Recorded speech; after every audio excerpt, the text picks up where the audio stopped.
there everybody, Matt O'Ree back here with you once again. Welcome back to Mob on TV, the official YouTube channel of the Matt O'Ree Band. Hey, if you haven't clicked subscribe and joined the Mob family here on YouTube, please do so now. Also hit that little bell icon so you'll get all the updates every time we upload new videos. And thirdly, if you dig this kind of stuff, gear, pedals, whatever, give us some thumbs up on the videos. All these things help us to continue to keep making videos and bringing them to you. So we're back with day number 3 of more fun stuff from Xotic Effects, and we're back with the SP, which is a compressor. Really cool, handy little device. Interesting thing about the Trainwreck amp. Now, I was really kind of curious how this was going to work with this amp. The Trainwreck amp has its own built-in compressor, I want to say, even though it doesn't.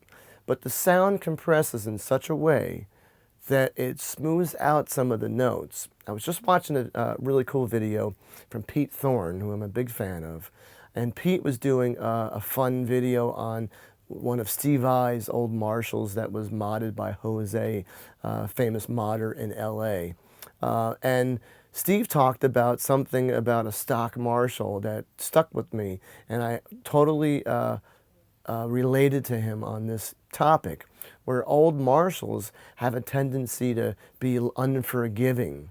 Well, the Trainwreck, even though it exposes a lot of things, like cables that aren't that great, or tubes that really weren't that great, that sounded fine in one amp, you stick tubes in the Trainwreck and they sound awful. Or they're microphonic as all hell and you can't use them. Or the cables, or the pickups, or the pots, or the Trainwreck definitely exposes a lot of issues that you normally wouldn't have. So a lot of people are like, oh, something's wrong with your amp. And it's like, no, there's something wrong with it's the other way around. But when you're using this kind of equipment. So the Trainwreck has a natural compression to the amp. I don't know how Kenny did it, but he did it. And it smooths things out in that regard, much like a compressor pedal would do. So I was really curious what this pedal was going to do with the Rocket. Is it too much compression?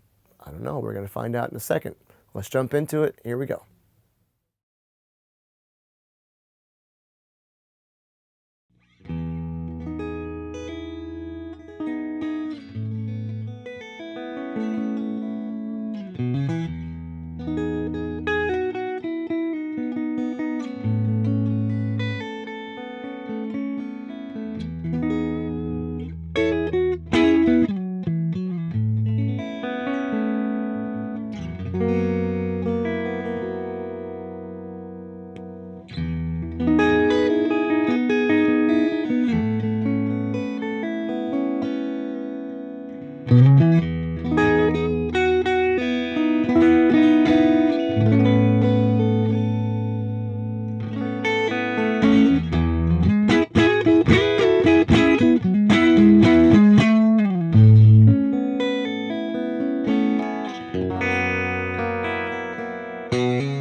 So what did you think? I'm giving you the different settings of the micro switch from high, low, and mid.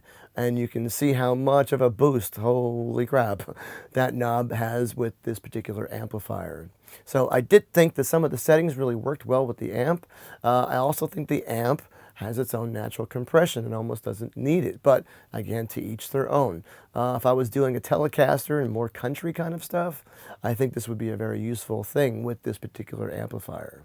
So, hope you dug the video. Again, thank you, Xotic Effects, once again, for all your love and support and great products. Check out their website. Also, check out our website, mattoreband.com. Any questions or thoughts, don't be afraid to email me. Happy to get back to you at info@mattore.com. We'll be back tomorrow with another Xotic effect. I got two more cool things for this week. So stay tuned, stay safe, stay healthy. We'll see you then.